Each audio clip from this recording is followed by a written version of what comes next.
Chapter 1616, Hell King Island. Jiang Chen tidak berpikir jumlahnya terlalu tinggi. Sebaliknya, dia merasa itu murah. Apakah informasi Hua Ming benar-benar berharga? 100 batu roh langit sama sekali tidak banyak. Jika informasi kamu dikonfirmasi bermanfaat, aku akan memberi kamu 200. Jika ini sangat berguna, aku akan memberi kamu 5. Bagaimana dengan itu? Petik 2. 500 batu roh langit adalah sebutir pasir di pantai untuk Jiang Chen. Dia lebih kaya dari Taipan yang baru dibuat. Dia tidak akan kalah bahkan oleh orang kaya dari Myriad Abyss. Bagaimanapun, Su Wanxing telah memiliki jumlah kekayaan yang luar biasa. Yang paling penting, domain manusia hanya memiliki segelintir ahli Empyrean. Semua hal terbaik telah terkonsentrasi di tangan mereka. Namun, para ahli Empyrean ada di mana-mana di Myriad Abyss Island. Seorang ahli empati tunggal cenderung jauh lebih tidak kaya dalam hal itu. Karena itu, para ahli Myriad Abyss jauh lebih miskin daripada Su Wanxing. Benar-benar, mata Hua Ming berbinar, ekspresinya tidak percaya. Tentu saja, Jiang Chen adalah lambang kepastian. Baiklah, tanyakan saja, apapun yang ingin kamu ketahui, aku akan menceritakan semuanya. Hua Ming sangat bersemangat, 500 batu roh langit memanggilnya. Ini lebih dari jumlah pangeran baginya. Mari kita bicara di sana. Jiang Chen menunjuk ke ruang yang jelas di dekat tepi lembah. Di mana saja kamu mengatakan, Tuan. Kepala Hua Ming berputar pada janji batu roh. Dia tidak waras untuk menentang banyak hal. Jiang Chen menghitung 100 batu roh langit ketika mereka datang ke tempat itu. Ini adalah uang muka, ambillah untuk sekarang. Petik 2, bahkan ada uang muka. Hua Ming heran tak terkira. Dia hampir meraih batu roh dari tangan Jiang Chen. Mereka menghilang di antara jari-jarinya semudah trik sulap. Seperti yang aku katakan, Pak, tanyakan saja. Aku ingin tahu bagaimana Blue Smoke Isles cocok dengan Myriad Abyss lainnya. Apakah ini terkait erat dengan 10 negara ilahi? Ini adalah pertanyaan pertama Jiang Chen. Aku kira kamu bisa menghitungnya sebagai faksi kelas 2. Tidak banyak yang terjadi antara kita dan 10 negara ilahi. Aku belum pernah mendengar ada orang dari sana yang mengunjungi kami seumur hidup. Tapi aku mendengar seseorang berencana untuk melakukan perjalanan baru-baru ini. Apa tujuan dari perjalanan itu? Jiang Chen mendesak. Mungkin daya tarik pulau terbesar kami, Blue Smoke Jade.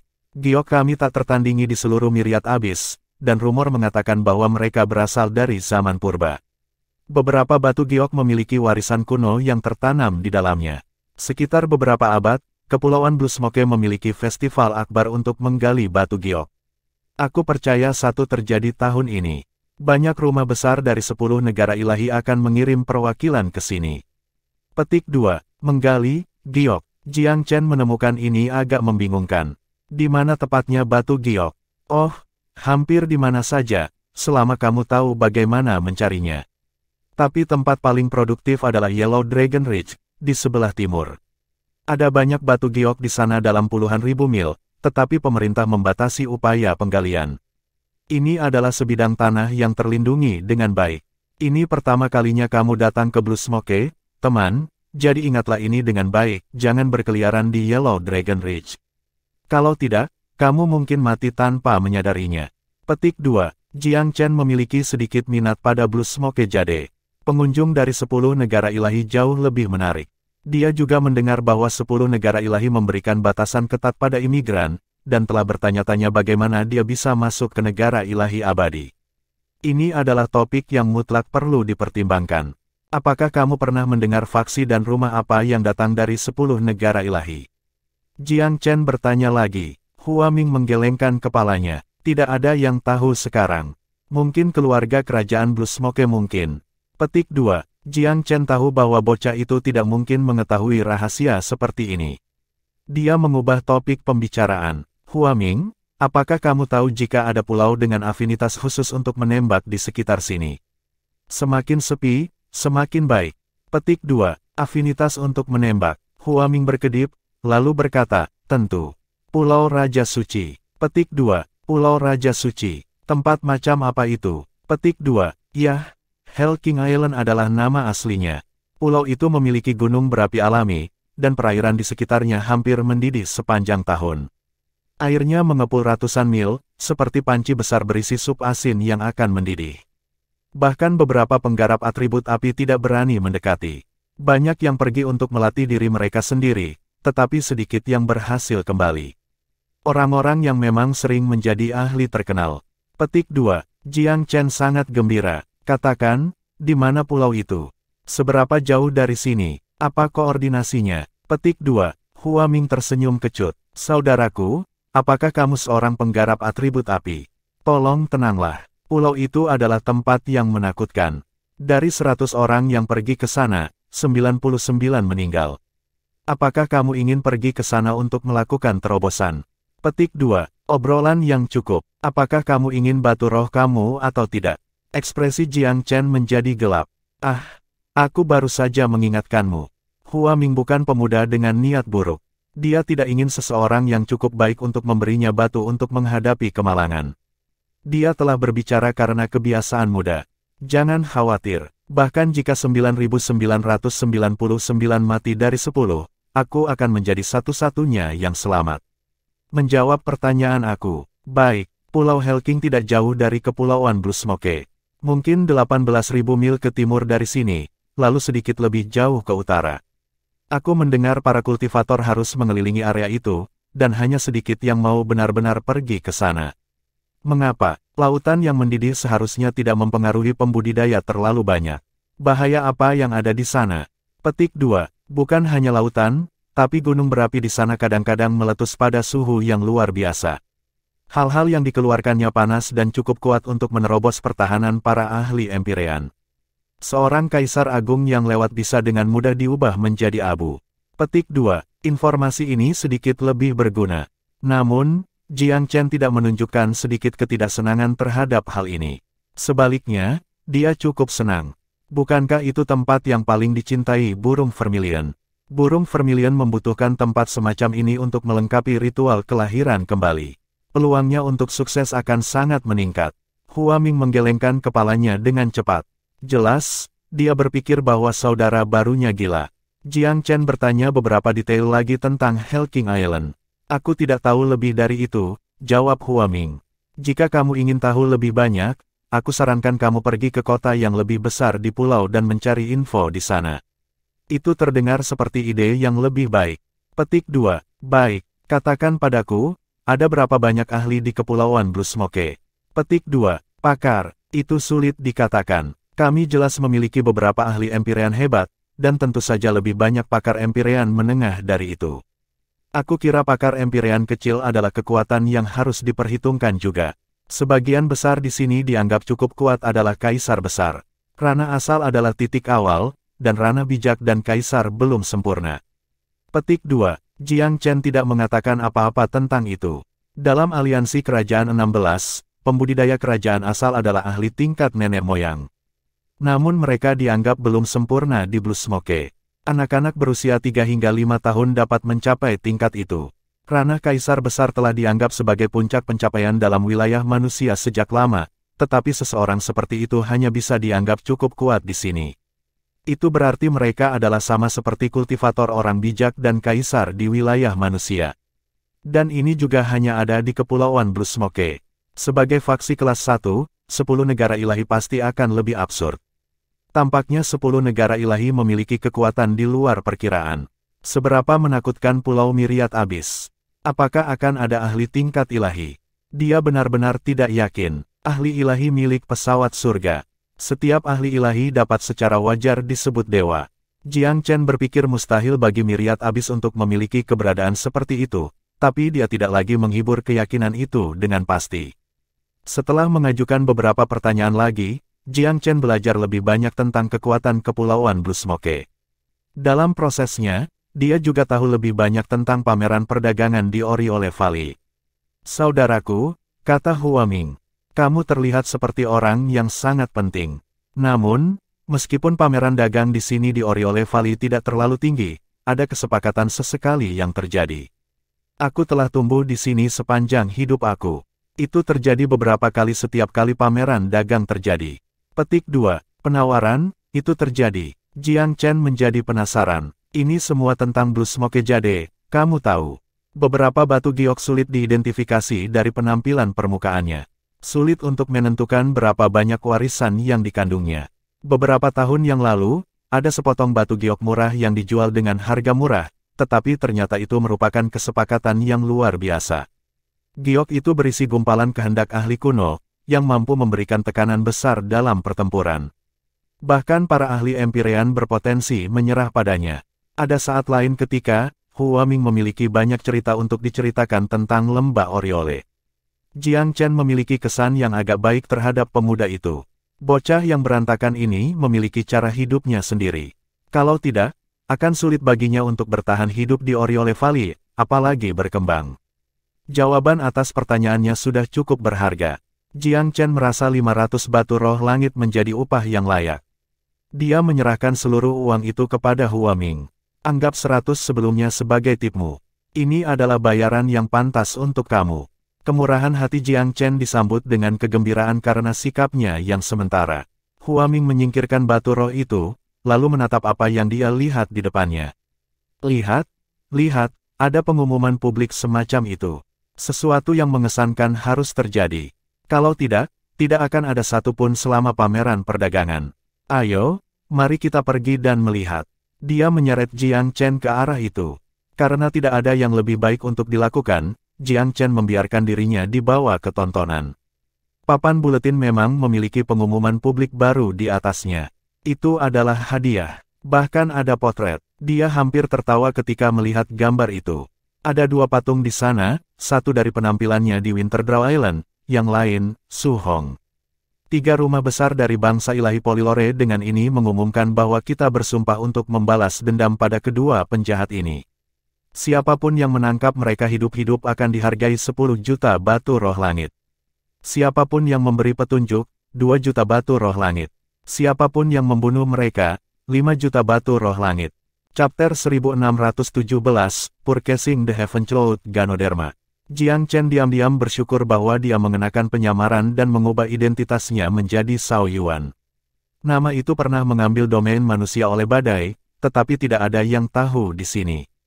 Huaming mengintip papan pengumuman dari jauh dan bergumam pada dirinya sendiri. Wow, kejahatan apa yang dilakukan keduanya? 3 rumah besar mengejar kepala mereka. Mereka siap untuk itu sekarang. Petik 2. Jiang Chen berpura-pura tidak tahu dan tersenyum dengan lembut. Siapa tahu, para bangsawan ini harus benar-benar kaya untuk bisa mendapatkan karunia yang besar dan kuat. Petik 2. Huaming menghela nafas. 10 negara ilahi kaya dan sembrono tak terkira. Sangat mungkin bahwa mereka akan meningkatkan karunia bahkan lebih banyak setelah itu tidak diklaim selama beberapa waktu. 10 juta sekarang, tetapi akan naik menjadi 50 juta sebelum kamu menyadarinya. Aristokrat seperti mereka tidak kekurangan uang. Apa yang sebenarnya mereka inginkan adalah wajah.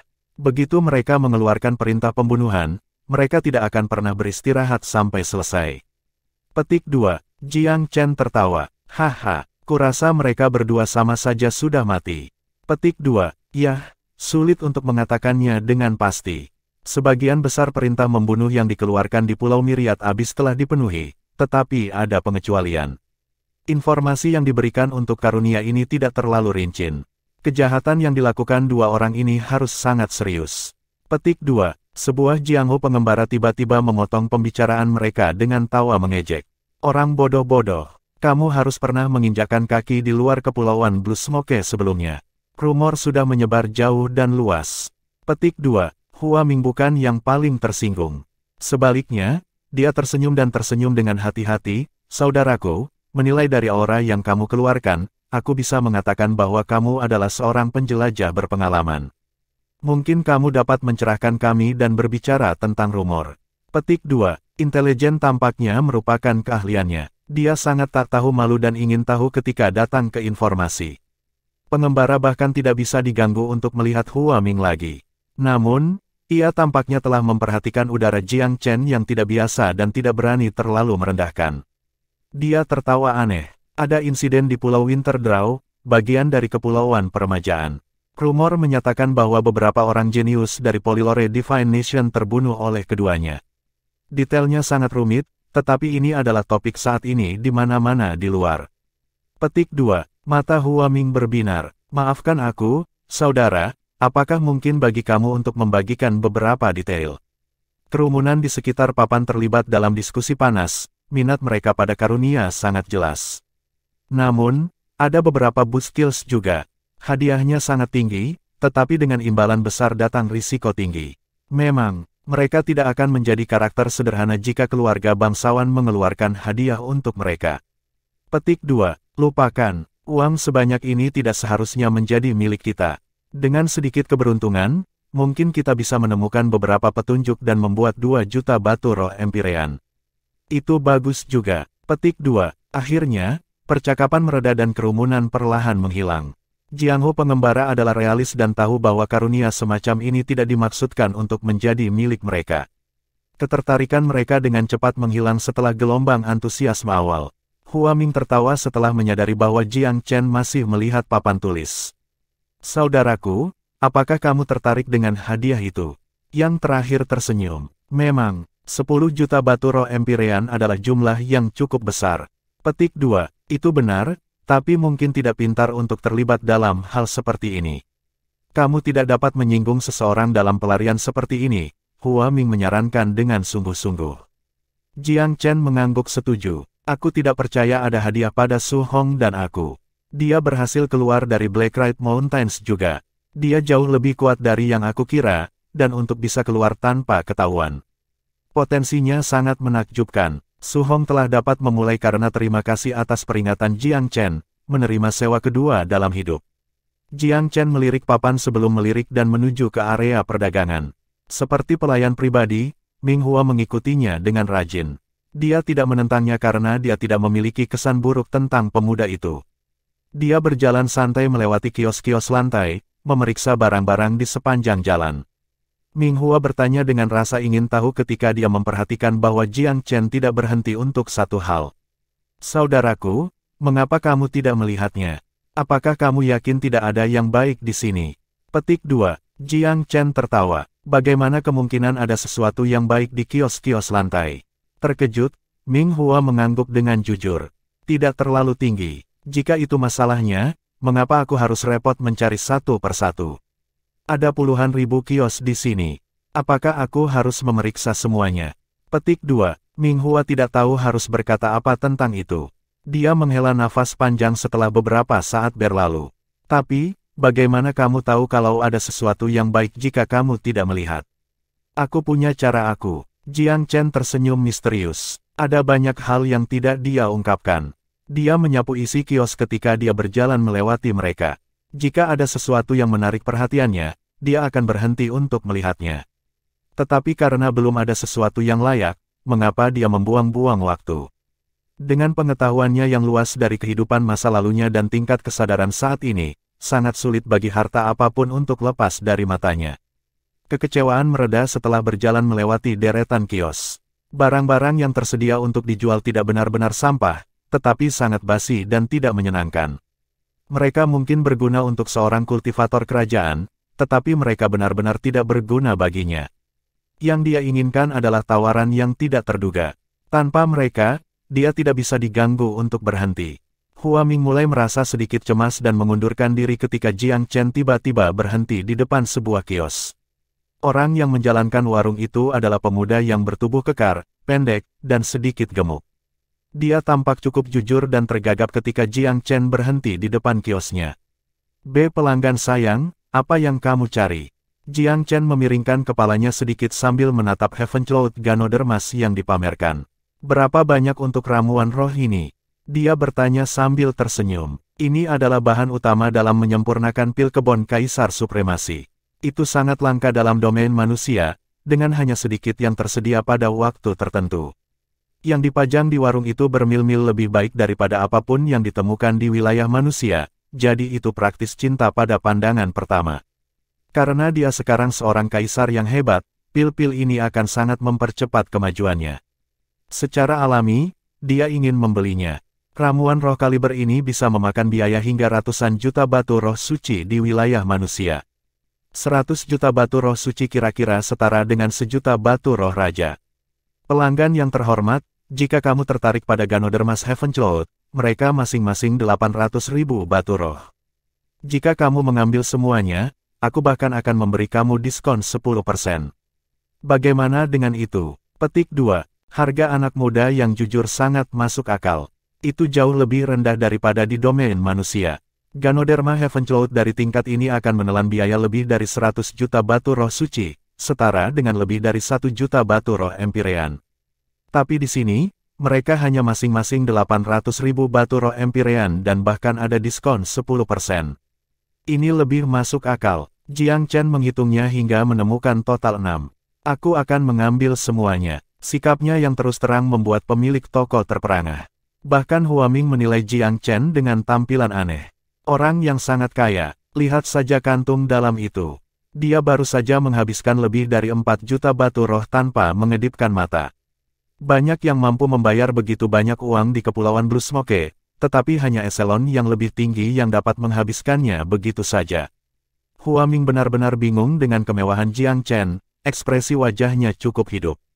Pelanggan yang terhormat, aku sudah membungkus herbal untuk kamu. Setelah diskon, totalnya akan menjadi 4,32 juta batu. Aku akan menghapus angka yang lebih kecil untuk membuatnya menjadi angka bulat di 4,3 juta. Apakah itu baik-baik saja? Pemuda yang jujur sangat menghormati Jiang Chen. Suaranya dipenuhi dengan rasa hormat dan bahkan sedikit ketakutan. Tunggu sebentar, Ming Hua menyela. Ramuanmu cukup bagus, tetapi tidak sepenuhnya sempurna. Yang ini memiliki beberapa cacat pada daun, dan yang tampaknya memiliki beberapa masalah dengan akarnya. Petik 2. Penjaga kios menatap Ming Hua dengan mulut ternganga, tidak tahu harus berkata apa. Setelah itu, dia mengalihkan pandangannya ke arah Jiang Chen, jelas bertanya-tanya apakah pemuda pengemis itu berkenalan dengan pelanggan yang mewah.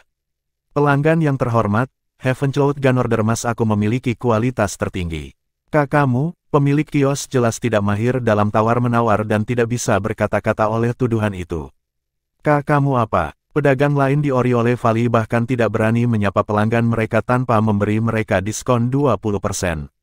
Kamu harus memberi kami diskon 20% di atas apa yang sudah kamu berikan kepada kami. Petik 2. Mata pemilik kios itu merah karena marah. Dia sangat gelisah sehingga dia hampir saja mengalahkan Huaming. Namun, dia berhasil menjaga emosinya sejak dia menjadi seorang pengusaha. Dia puas dengan tatapan maut pada bocah itu dan meletakkan ramuan herbal di tangannya. Kalau begitu, aku tidak akan menjualnya lagi. Mereka tidak lagi dijual. Petik 2. Huaming terperangah juga. Dia ingin menjilat Jiang Chen dengan meminta diskon yang lebih curam, tetapi pemilik kios sangat berprinsip dan memilih untuk tidak menjual. Rasanya seperti dia mengangkat batu dan menghancurkan kakinya sendiri. Kecanggungan memenuhi udara. Kamu menyebut dirimu seorang penjaga toko. Tawar-menawar adalah bagian dari perdagangan. Jika kamu menemukan harga kami tidak masuk akal, beri kami penawaran lain. Petik 2. Tidak, jamu tidak lagi dijual. Pemilik kios marah setelah penghinaan. Tangan Huaming diikat. Dia memiliki lidah yang sangat lemah, tetapi tidak ada yang bisa dia lakukan jika pemilik kios memutuskan untuk tidak menjual. Apakah dia seharusnya mencurinya? Dia tidak memiliki keberanian atau kemampuan untuk melakukannya. Jiang Chen tersenyum ambigu pada Huaming. Tanpa mengucapkan sepatah kata pun, ia mengeluarkan 4,3 juta batu roh Empyrean dan meletakkannya di lantai. Saudaraku, tolong jangan pedulikan dia. Ini uangmu. Aku akan minum obat herbal. Petik 2. Pemilik warung tercengang setelah melihat bahwa ia dibayar penuh. Namun, sebelum dia bisa mengatakan apapun, Jiang Chen sudah berjalan ke kejauhan. Chapter 1618, Blue Smoke Jade. Huaming agak bingung. Namun, dia tetap berlari ketika melihat Jiang Chen berjalan maju. Hei, saudara, tunggu sebentar. Dia adalah anak laki-laki yang gigih dan berkulit tebal, dia memiliki cara hidup yang sepenuhnya miliknya. Jiang Chen berhenti. Pekerjaanmu selesai, dia tersenyum dingin. Aku sudah membayar biaya kamu, bukan? Pergilah berbisnis dengan orang lain. Petik 2. Baru saja itu kecelakaan, Huaming membela dirinya dengan antusias. Aku belum menunjukkanmu keterampilan tawar-menawarku. Aku bukan ahli ramuan roh, kamu tahu. Tapi giok, itu spesialisasi aku. Kamu tidak akan salah jika kamu mendengarkan aku tentang itu. Kamu akan menghemat banyak. Petik 2. Jiang Chen tidak tahu harus berkata apa atau melakukan tentang kekeras kepalaan Huaming. Aku kira tidak ada masalah memiliki pengikut sementara selama perjalanan santai aku. Tetap bersamaku jika kamu mau. Dia mengangkat bahu. Hua Ming membenturkan dadanya dengan antusias. Baik, kamu akan menemukan betapa baiknya aku segera, seperti bagaimana kuda benar-benar bersinar setelah menempuh jarak yang jauh. Aku tidak membanggakan tanpa alasan, kamu tahu. Petik 2. Sebagai seorang anak muda yang mencari nafkah di lembah Oriole, Hua Ming memiliki mata yang tajam untuk orang-orang. Jarang bertemu seseorang yang begitu baik padanya. Terlebih lagi, pria ini terlihat luar biasa sejak awal, dan kaya serta dermawan untuk Bud. Ini adalah kesempatan untuk benar-benar mengubah hidupnya. Inilah sebabnya dia berhenti untuk mengikuti dermawannya. Jiang Chen kembali ke browsing diam-diam setelah membeli ramuan roh. Dia nyaris tidak menyentuh barang paling populer yang diperdagangkan di sini di lembah Oriole, Blue Smoke Jade. Membeli giok pada dasarnya adalah judi. Sebagian besar waktu, batu-batu itu hanya bernilai sebagai barang kolektor daripada penggunaan praktis. Jika seseorang membeli sepotong batu giok di kategori yang terakhir, itu lebih murah daripada norma. Namun demikian, hasrat yang dengannya batu giok dibeli dan dijual tidak terbendung. Setiap kios yang menjual batu giok dipenuhi oleh banyak pembudidaya gila. Terbukti, batu giok itu telah mengubah nasib di Blue Smoke sehingga sebagian besar rela mengambil risiko. Beberapa bahkan telah didorong ke puncak dao bela diri. Seluruh batch pembudidaya telah mendapat manfaat dari batu giok. Namun, itu juga menyebabkan banyak orang lain bangkrut. Banyak pembudidaya menggantungkan harapan mereka pada kemampuan giok untuk melakukan keajaiban. Pada kenyataannya, kemungkinan sepotong batu giok berisi warisan kuno lebih rendah dari 1 dalam 1.000.000. Jiang Chen menggelengkan kepalanya dengan ketidaksetujuan dalam pada atmosfer yang gila. Dia tidak suka suasana demam dari kerumunan, juga tidak peduli dengan para kultivator yang mempertaruhkan harapan mereka pada hal-hal yang tidak penting. Perdagangan batu giok adalah yang menguntungkan, dan para pelanggan bandar judi garis keras. Sebagian besar peserta tidak menghasilkan pengembalian apapun terlepas dari investasi. Jiang Chen sangat curiga apakah ada batu giok dengan warisan kuno yang beredar di pasar terbuka sama sekali. Akankah mereka benar-benar muncul dengan segala macam keteraturan? Yang paling penting, bukankah para ahli dapat mengidentifikasi potongan-potongan berharga sebelumnya? Di mata banyak pembudidaya, Blue Smoke Jade tidak dapat diidentifikasi sebelum disempurnakan. Tetapi pengalamannya memberitahunya sebaliknya dengan keyakinan. Penggarap dengan keahlian yang cukup setidaknya bisa secara samar merasakan benda berharga, jika tidak ilahi secara langsung. Mengikuti dari belakang, Hua Ming bertanya dengan rasa ingin tahu. Saudaraku, ini pertama kalinya kamu di sini di Blue Smoke, kan? Kenapa tidak mainkan giok? Petik 2. Aku belum melihat hal yang menarik, jawab Jiang Chen sederhana. Kamu tidak akan melihat apa-apa sama sekali, kamu menyelimuti hal-hal begitu cepat. Blue Smoke Jade bagaimanapun juga tentang mendapatkan keberuntungan. Apa gunanya melihat?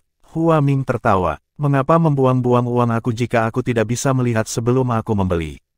Jiang Chen tersenyum. Buang-buang uangmu. Bagaimana jika kamu menang? Bagaimana jika kamu mendapatkan penawaran?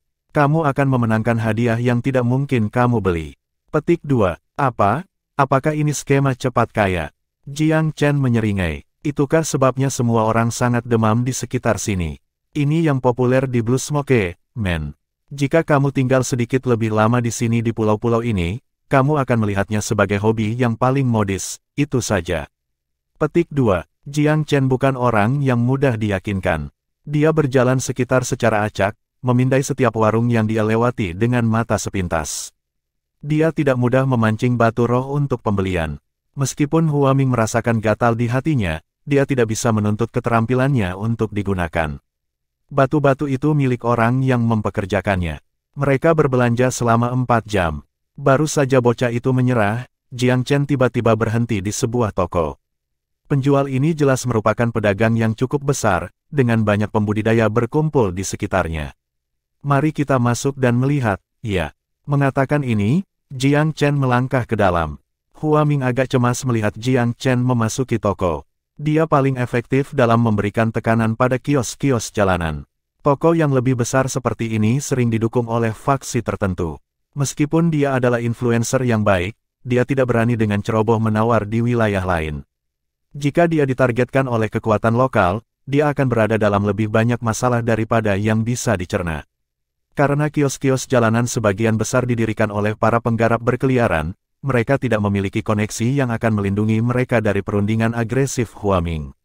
Seperti yang diharapkan, dia diblokir agak kasar dari masuk oleh karyawan toko. Untuk apa kamu datang ke sini, bocah? Kamu pikir pengemis diizinkan di perusahaan kami? Penampilan kamu yang ceroboh hanya akan menakuti pelanggan yang sebenarnya. Petik 2. Pakaian dan penampilan Huaming hampir tidak layak dipuji. Tidak bisakah kamu melihat aku dengan pelanggan terhormat di sana? Protesnya, dia adalah karakter yang sangat penting. Kamu akan menghentikannya berbelanja di sini juga. Petik 2. Pegawai yang dimaksud sesaat terpesona. Pakaian Jiang Chen tampaknya tidak terlalu luar biasa, tetapi sikap anggun dan sikap anggunnya membuatnya menonjol dari kerumunan. Sulit bagi rekan untuk membuat panggilan yang benar. Aku membayarnya untuk mengikutiku sebentar.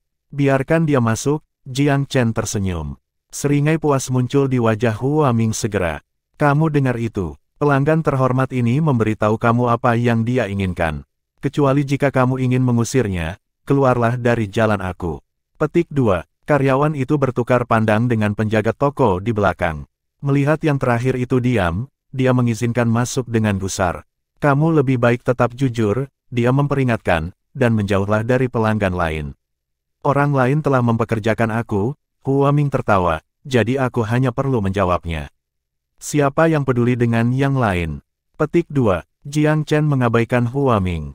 Sebaliknya, dia menundukkan kepalanya dan mulai berjalan melewati toko. Segel rantai dalam kesadarannya telah mengaduk saat pertama kali dia lewat di sini. Itu terbukti semakin efektif sebagai peringatan. Ada sesuatu yang muncul setiap kali bereaksi. Itu sebabnya dia datang ke sini. Jika ada kesepakatan untuk diburu dengan Blue Smoke Jade, maka ini adalah tempat untuk melakukannya. Dia mulai perlahan-lahan menyisir toko besar. Ada banyak hal di sini. Itu khusus di Blue Smoke Jade, dan itu ada di mana-mana di toko. Sebagian besar batu giok itu dalam bentuk mentah, tidak tersentuh, baru-baru ini digali. Potongan-potongan tampak dangkal agak mirip satu sama lain. Huaming terkekeh. Saudaraku, aku akan membantu kamu menawar jika kamu ingin mencobanya. Kami akan mendapatkan penawaran terbaik yang kami bisa, ya. Petik 2. Diam, aku hanya di sini untuk melihat, Jiang Chen melambai. Huaming terpaksa kembali diam. Toko itu penuh dengan batu giok kuno. Tidak mudah mencari secara spesifik apa yang dia inginkan. Selain itu, sekelompok orang berkerumun di beberapa kelompok. Jiang Chen tidak tertarik merusak kesenangan orang lain tanpa alasan, dan memulai pencariannya di area yang lebih luas. Sayangnya, ia tidak menemukan minat yang sebenarnya di sana. Beberapa sapuan sudah cukup untuk menunjukkan tidak ada yang istimewa dalam kesadarannya. Pasti ada sesuatu yang baik di toko ini. Meterai dalam kesadaran aku tidak akan bereaksi sebaliknya. Tapi di mana itu? Apakah itu sepotong batu giok yang tersembunyi di samping orang lain yang tak terhitung jumlahnya? Meskipun pencarian itu tidak cukup berusaha menemukan jarum di tumpukan jerami, itu tetap sangat sulit. Jiang Chen membuat toko keliling. Dia belum pergi ke daerah yang paling padat, tetapi dia sudah cukup banyak di tempat lain. Tidak ada yang berharga sama sekali. Dia agak kecewa dan dipaksa menuju beberapa kelompok orang di toko. Untungnya, lingkungannya cukup tertib. Seorang anggota staf membantu membuat jalan untuknya ketika dia mendekati arah itu, sehingga dia akan memiliki tempat untuk berdiri dan mengamati. Sayangnya, Jiang Chen tidak membuat penemuan penting. Hanya tempat paling populer yang tersisa. Tidak mungkin sesuatu yang baik akan dekat dengan banyak orang itu, bukan? Dia mempertimbangkan kerumunan penuh. Akan sulit jika itu. Jika ada lebih banyak orang, lebih mudah bagi sesuatu yang benar-benar berharga untuk diambil. Aku akan pergi melihat-lihat. Dia menuju kelompok orang terbesar. Kelompok itu mengelilingi sejumlah besar batu giok mentah. Sebuah bukit yang sesungguhnya telah menumpuk hingga seukuran kolosal. Setidaknya 3 atau 4 lusin berdiri di sisi bukit ini, semangat tertulis di wajah mereka yang berprospek emas. Seorang anggota staf tersenyum ketika dia melihat pendekatan Jiang Chen. Pelanggan yang terhormat, kami punya stok batu giok mentah ini hanya hari ini. Tempat ini belum diambil, jadi agak lebih mungkin menghasilkan sesuatu yang bermanfaat. Tentu saja, harga sedikit meningkat. Petik 2. Jiang Chen tidak terkejut. Barang-barang segar lebih menarik untuk hampir semua hal. Berapa harga di sekitar sini? Hua Ming menyatakan dengan keakraban. Petugas melihat anak itu dengan jijik, lalu kembali ke Jiang Chen. Menyadari hubungan mereka, dia tidak mengutuk pada akhirnya. Pelanggan, dia tersenyum, potongan yang lebih besar masing-masing adalah 500 batu roh langit. Yang lebih kecil, 300. Ekstra besar, 1000. Petik 2. Jiang Chen memeriksa gunung batu giok mentah. Ada puluhan ribu dalam berbagai ukuran di sana.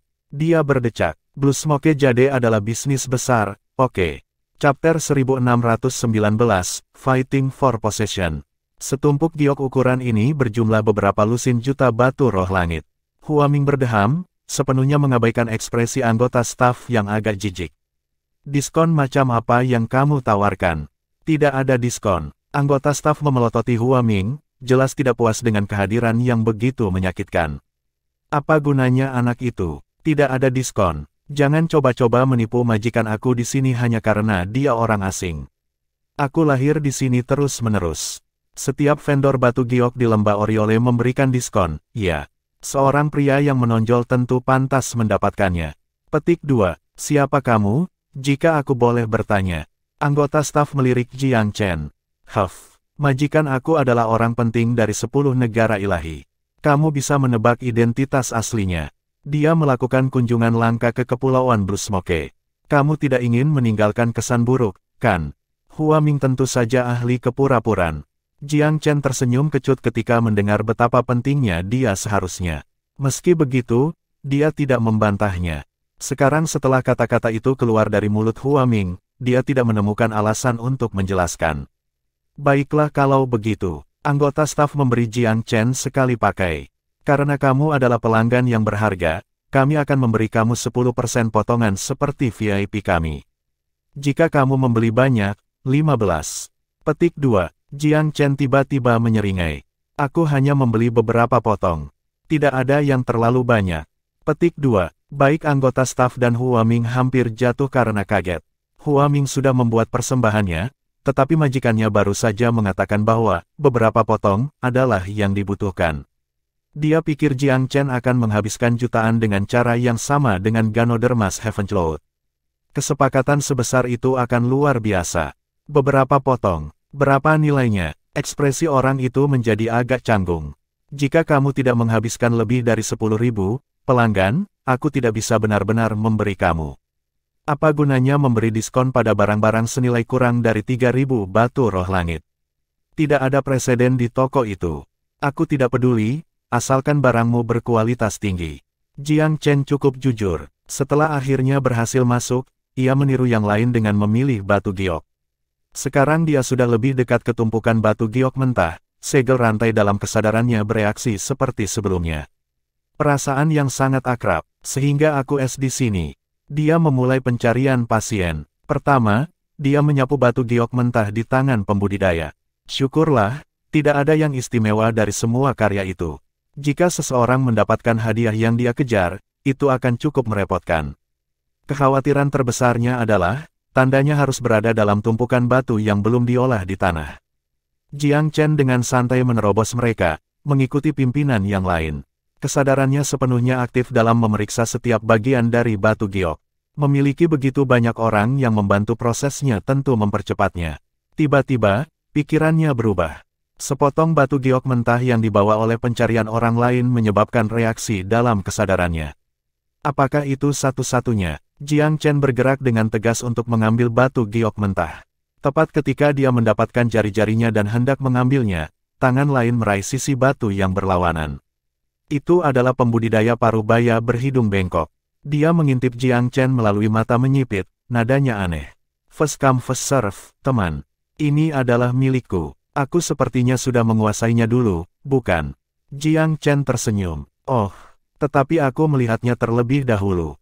Kultivator berhidung bengkok itu benar-benar dingin ketika dia menatap Jiang Chen. Ikuti aturannya, sobat. Kamu datang kemudian. Kamu tahu aturan apa, bukan? Petik 2. Jiang Chen menggelengkan kepalanya. Aku hanya tahu bahwa jari aku menyentuhnya terlebih dahulu. Itu milik aku dengan semua hak. Petik 2. Tidak ada pihak yang bergerak sedikit pun.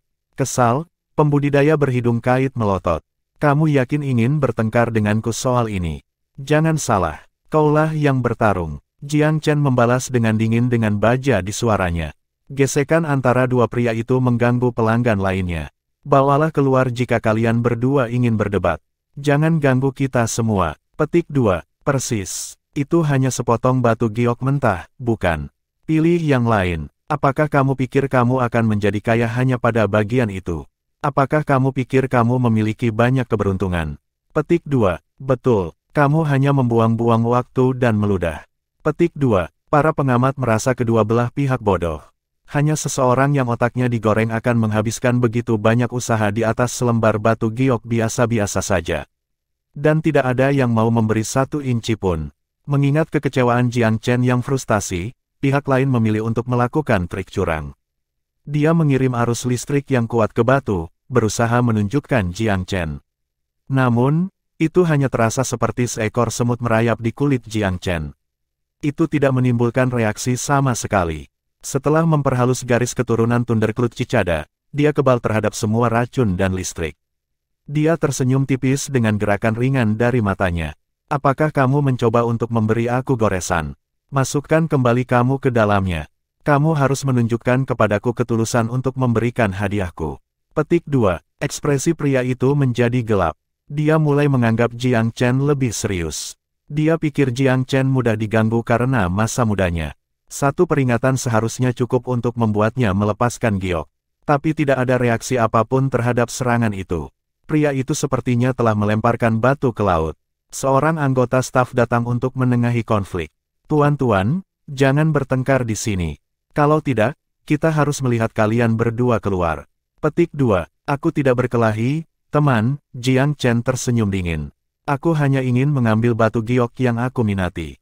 Sayangnya, orang lain ingin mengambil benda yang sama dari tanganku. Omong kosong. Kamu ingin merampok hadiah aku. Petik 2. Anggota staf memindai keduanya. Tuan, dia berbalik ke Jiang Chen. Ini adalah pelanggan terhormat toko kami. Menurut aturan di sini, dia memiliki prioritas. Petik 2. Jiang Chen tertawa ketika dia mendengar. Dia punya prioritas walaupun aku yang pertama. Itu hanya terjadi ketika tidak mungkin untuk menentukan prioritas, bukan?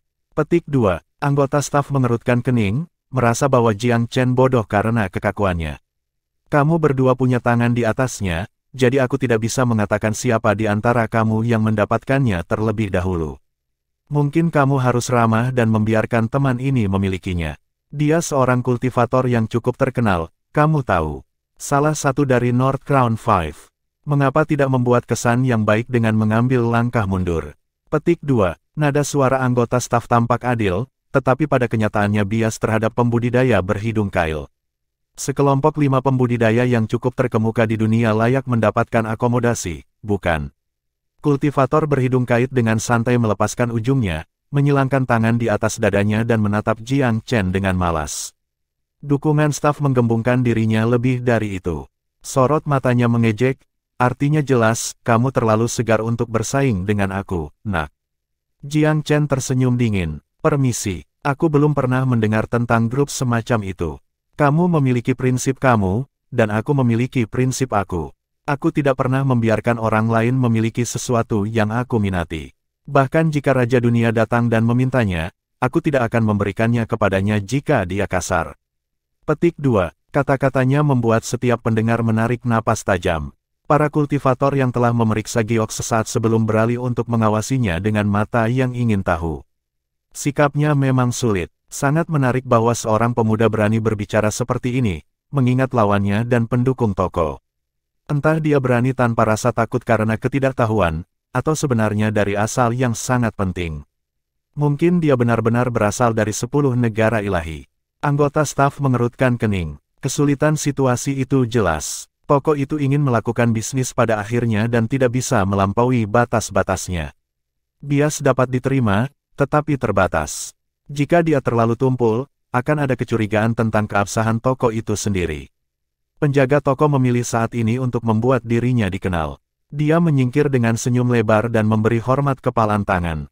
Teman, tolong beri aku wajah. Toko akan mengambil kembali batu giok mentah untuk menahan diri dari menyinggung salah satu pihak. Sebagai permintaan maaf, kamu berdua dapat mengambil 3 potong batu giok dengan ukuran yang sama secara gratis. Itu akan ada di rumah. Bagaimana dengan itu? Petik 2. Penjaga toko itu memiliki mata yang tajam. Karena kedua belah pihak sama sulitnya untuk berurusan, dia harus menjadi penengah untuk solusi bahagia. Jiang Chen tersenyum. Aku hanya tertarik pada apa yang benar. Aku tidak peduli dengan sepotong batu giok mentah itu sendiri. Ini benar-benar sangat tidak penting. Tapi apakah kamu yakin, penjaga toko, bahwa kamu tidak akan menjualnya secara pribadi kepada mereka nanti? Jika kamu bersumpah tentang hal itu, aku akan memuaskan kamu dengan memberi kamu manfaat dari keraguan. Ada banyak batu giok lain di sini yang bisa aku beli, ya. Petik 2. Dia tidak akan dibodohi. Sangat mungkin pemilik toko itu kenal dengan North Crown 5. Toko itu mengambil batu giok itu kembali, tetapi pada akhirnya mungkin bisa sampai ke tangan si lelaki berhidung bengkok itu. Ini hanya tipuan kecil, tidak lebih. Penjaga toko berhenti di jalurnya.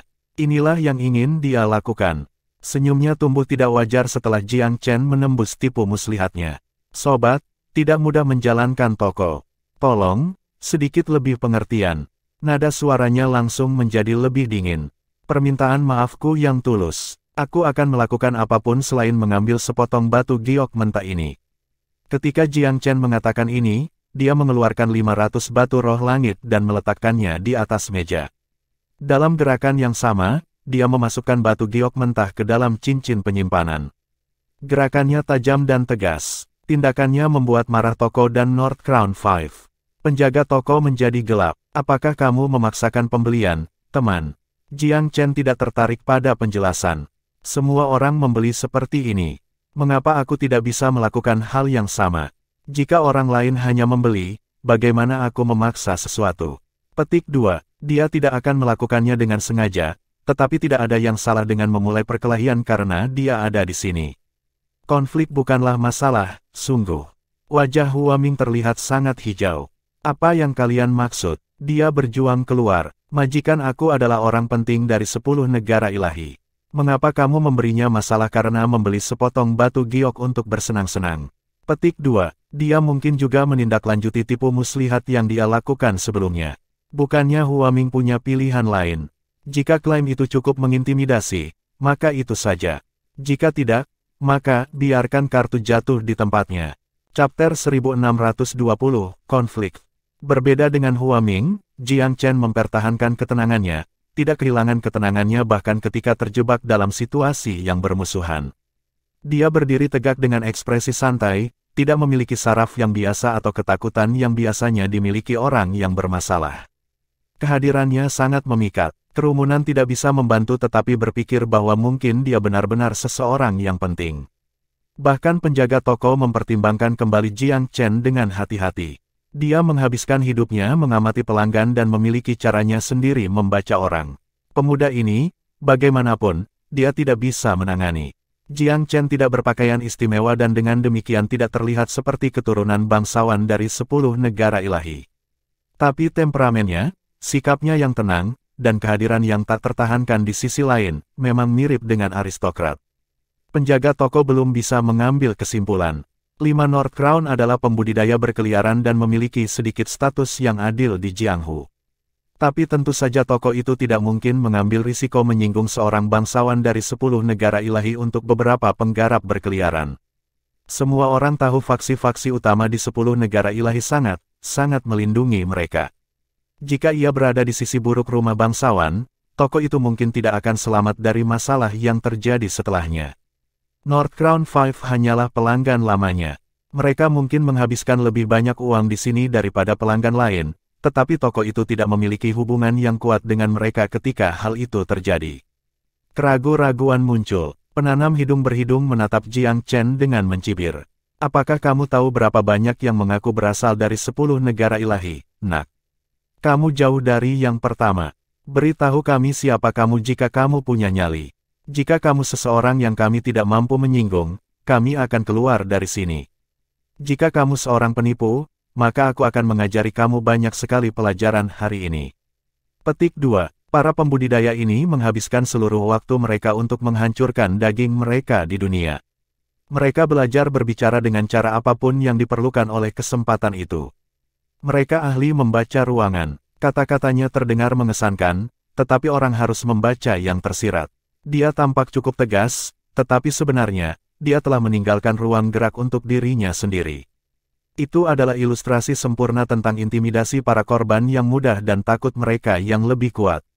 Dari cara ultimatum jatuh dengan mudah dari mulut pria itu, jelaslah bahwa ini adalah modus operandi 5 North Crown yang biasa. Penjaga toko mengubah nada suaranya juga. Dengan nada netral yang disengaja, dia berkata, "Teman yang baik, toko sederhana ini telah dikenal di lembah Oriole. Didirikan ratusan tahun yang lalu. Jika kamu benar-benar dari 10 negara ilahi, kami merasa terhormat dengan kehadiran kamu. Kami dengan senang hati tidak akan memberi kamu satu, tetapi puluhan atau bahkan ratusan Blue Smoke Jade. Ini akan menjadi hadiah kita untuk teman-teman kita dari tempat tinggi. Siapa kamu?" Petik 2. Ini adalah penyelidikan lain untuk memaksa Jiang Chen mengungkapkan identitas aslinya. Semua pelanggan di tempat lain di toko telah menghentikan apa yang mereka lakukan untuk menonton drama diputar. Orang-orang di sekitar Jiang Chen mundur untuk menjaga jarak aman darinya. Tidak ada yang bodoh. Mereka bisa terluka secara tidak sengaja jika perkelahian terjadi. Akibatnya, Jiang Chen dan Hua Ming ditinggalkan di tengah toko. Mereka mencuat seperti ibu jari yang sakit. Hua Ming gemetar dalam hati. Lagi pula dia masih kecil, menghabiskan hari-harinya mengembara di sekitar lembah Oriole. Separuh waktunya digunakan untuk mengemis, dan setengahnya lagi tidak ada yang penting. Di mata semua orang, dia adalah anjing yang kotor dan tersesat. Tidak ada yang cukup peduli untuk meliriknya. Namun, dia saat ini menjadi pusat perhatian semua orang. Meskipun rasa takut memenuhi hatinya, dia berhasil tetap kuat melawan tekanan. Aku hanya seorang pengemis kecil. Kapan aku berdiri di ketinggian seperti itu? Aku belum pernah menjadi pusat perhatian banyak orang sebelumnya. Aku tidak peduli siapa pria ini. Aku akan berdiri kuat di sisinya. Hidupku tidak bernilai banyak. Bahkan jika aku mati di sini, aku akan mati setelah merasakan kemuliaan untuk sekali dalam hidup aku. Hua Ming telah mengambil keputusan dengan tegas. Sepanjang hidupnya, ia selalu menerima cemoohan dan penghinaan. Dia bukan siapa-siapa yang tidak dihormati. Dia bahkan tidak pernah diperlakukan seperti manusia. Tapi sekarang, sorotan pada dirinya karena pria ini. Orang-orang tidak lagi memandangnya dengan tidak hormat, tetapi dengan sesuatu yang berbeda di mata mereka. Itu membuat darah Hua Ming mendidih untuk dilihat dan dihargai. Bahkan jika dia mati pada saat ini, setidaknya dia akan bersinar cerah sekali. Jiang Chen menatap penjaga toko. Adapun North Crown 5, dia bahkan tidak melirik mereka. Senyum menyendiri menarik bibirnya. Jika aku mengatakan bahwa aku bukan dari 10 negara ilahi, penjaga toko, apakah aku akan dibawa keluar dari toko ini sebagai orang mati? Tentu saja dia bisa tahu bahwa ada kelebihan pada kata-kata sopan penjaga toko. Inikah caramu menjalankan bisnismu? Jika pelanggan lain ada di tempat aku, apakah kamu akan memenggal mereka tanpa ragu? Petik 2. Kamu sudah cukup berkata, nak, cibir hidung berhidung kait. Jika kamu tidak dapat membuktikan bahwa kamu berasal dari 10 negara ilahi, kamu tidak perlu menyalahkan siapapun atas apa yang akan terjadi padamu. Jiang Chen tertawa terbahak-bahak dan mengangkat bahu. Apakah itu ancaman? Pria itu memelototi Jiang Chen. Kamu bisa menganggapnya sebagai satu. Jadi, aku sial hari ini. Jadilah itu. Apa yang akan kamu lakukan? Tunjukkan pada aku apa yang kamu dapatkan. Jiang Chen sama sekali tidak menganggap serius ancaman itu. Dia tahu bahwa semakin takut-takut dia, semakin berani pria itu. Penjaga toko secara alami tidak ingin bertengkar di tokonya. Dan menilai dari ketenangan pemuda itu yang tidak biasa dalam menghadapi ancaman, dia tidak bisa mengatakan apakah ketenangan itu hanya kepura-puraan, atau jika didukung oleh kekuatan nyata. Jika ada perkelahian, dan pemuda itu berasal dari 10 negara ilahi, tokonya sama bagusnya dengan malapetaka. Tunggu, penjaga toko buru-buru berbicara. Ini pertarungan antara kalian berdua. Toko sederhana ini tidak boleh terlibat. Pelanggan yang tidak bersalah juga harus ditinggalkan. Jika kamu ingin menyelesaikan masalah ini dengan paksa, kamu dapat meminta Oriole Valley untuk mengatur pertarungan sampai mati. Pertarungan pribadi di dalam toko yang sederhana ini tidak akan disetujui oleh pihak berwenang. Petik 2. Ketika semuanya dikatakan dan dilakukan, penjaga toko adalah seorang pengusaha. Dia mempertimbangkan kembali pilihannya karena situasinya telah berubah. Dia tahu bahwa jika perkelahian terjadi di tempatnya, itu akan memiliki dampak negatif tidak peduli hasilnya. Jiang Chen tertawa terbahak-bahak. Penjaga toko itu sangat licik. Dia berusaha mengelak dari tanggung jawabnya. Disitulah kamu salah, penjaga toko. Ketika sampai pada itu, perlakuan tidak adil kamu adalah sumber dari konflik kami. Apakah kamu pikir kamu akan dapat mengingkari semua tanggung jawab dengan mengatakan itu? Petik 2. Semakin penjaga toko mencoba berpura-pura tidak ada hubungannya dengan dia, semakin banyak Jiang Chen akan meminta pertanggungjawabannya. Penjaga toko menjadi semakin curiga karena sikap agresif Jiang Chen. Mungkin pemuda itu benar-benar seseorang yang penting. Kenapa dia begitu tak kenal takut? Jika pemuda itu hanya berpura-pura, dia adalah aktor yang terlalu baik. Penanam hidung berhidung tidak senang ketika dia mengharapkan dukungan penuh dari toko, tetapi sebelum sesuatu konsekuensi terjadi, penjaga toko telah menarik diri dan memutuskan hubungan dengannya. Ini bukan seseorang yang bisa dia andalkan. Ayo pergi ke lembah Oriole dan bertarung sampai mati. Apakah kamu berani menerima tantangan? Didorong oleh amarahnya, kultivator dengan berani mengambil sikap. North Crown 5 tidak pernah kalah dalam pertarungan sebelumnya. Bahkan itu tidak muncul dari Jiang Chen. Aku tidak tertarik bepergian sejauh itu, katanya dengan acuh tak acuh. Apapun yang ingin kamu lakukan, lakukan di sini dan sekarang. Bahkan jika pihak berwenang menemukan kesalahan, kamu tidak akan menjadi satu-satunya penyebab. Apa yang perlu kamu takutkan? Petik 2. 5 pembudidaya semakin bingung. Apa yang Jiang Chen coba lakukan? Jika dia tidak takut pada lembah Oriole, seberapa kuatkah kekuatan yang mendukungnya? Dari semua orang di ruangan itu, Hua Ming adalah yang paling senang. Dia masih muda, tetapi memiliki pikiran yang cepat. Dia bisa mengatakan bahwa North Crown 5 dan penjaga toko semakin waspada terhadap Jiang Chen. Gli memenuhi hatinya. Dia telah diremehkan selama bertahun-tahun, tetapi kemuliaan yang dia peroleh hari ini lebih dari sekadar ditebus. Dia melakukan yang terbaik untuk menenangkan dirinya dan berseru, "Kalian buta. Apakah kamu tidak tahu siapa majikan aku? Kamu pengganggu yang hanya menargetkan yang lemah dapat menakut-nakuti pria biasa, tetapi ini adalah majikan aku yang kamu hadapi. Kamu telah digigit lebih dari yang bisa kamu kunyah. Apa yang akan kamu lakukan? Hah? Apakah kamu benar-benar berani melihat siapa yang lebih tangguh di antara atasan kamu atau aku?" Petik 2. Hua Ming mengangkat kepalanya tinggi-tinggi. Sepanjang hidupnya, ia hanya belajar melakukan 2 hal. Salah satunya adalah memalsukan senyum. Yang lain adalah untuk menyanjung orang lain. Sekarang, dia belajar hal ketiga hari ini, dan itu adalah berbicara dengan percaya diri dengan punggung lurus dan dadanya keluar. Sial, rasanya enak. Di luar toko, jalan itu penuh dengan penonton. Drama menarik orang lebih cepat daripada wabah bisa menyebar. Tim petugas mendorong melewati kerumunan ke toko. Kapten tim melirik masing-masing pihak sebelum beralih ke penjaga toko. Apa yang terjadi di sini, penjaga toko Kang? Penjaga toko terjebak di antara batu dan tempat yang keras. Apa yang paling tidak diinginkannya adalah untuk berkelahi. Bagi seorang pebisnis, keuntungan damai selalu didahulukan. Dia tersenyum cerah ketika melihat para petugas. Waktu yang tepat, Kapten Qiu. Jika kamu dapat menyelesaikan masalah ini, itu akan menjadi ideal. Dia menyampaikan apa yang terjadi. Letnan Qiu sedikit mengernyit begitu dia memahami situasinya. Dia bisa mengatakan bahwa toko itu yang harus disalahkan karena tidak menangani masalah dengan benar. Dia berbalik ke Jiang Chen. Pria muda itu memiliki penampilan yang mencolok, sikap ramah, dan memberikan suasana yang tidak biasa. Dia tidak berani menunjukkan perlakuan istimewa kepada kedua belah pihak. Dia menyapa Jiang Chen dengan hormat dan meminta secara merata, "Ini bukan konflik serius, teman aku. Apakah kamu bersedia menerima saran aku dan membiarkannya pergi?" Petik 2. Bagaimana dengan batu giok? Tanya Jiang Chen. Siapapun yang datang pertama memiliki kepemilikan. Sejak kamu mengambilnya terlebih dahulu, kamu harus memilikinya. Namun, kamu tetap harus membayar harga penuh. Apa yang kamu katakan? Aku sudah membayar. Jiang Chen melirik penjaga toko. Iya, dia melakukannya. Dia membayar. Petik 2. Kapten Qiu melempar North Crown 5. Kalian juga harus mundur selangkah. Oriole Valley telah mengatasi banyak tantangan selama bertahun-tahun untuk berada di tempatnya sekarang.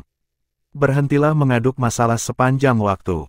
Petik 2. Kapten itu tidak bodoh. Dia tahu bahwa lembah Oriole mampu menyinggung para penggarap berkeliaran. Tetapi pemuda yang tidak dikenal ini, di sisi lain, mungkin seseorang yang tidak mampu ditentang oleh lembah Oriole.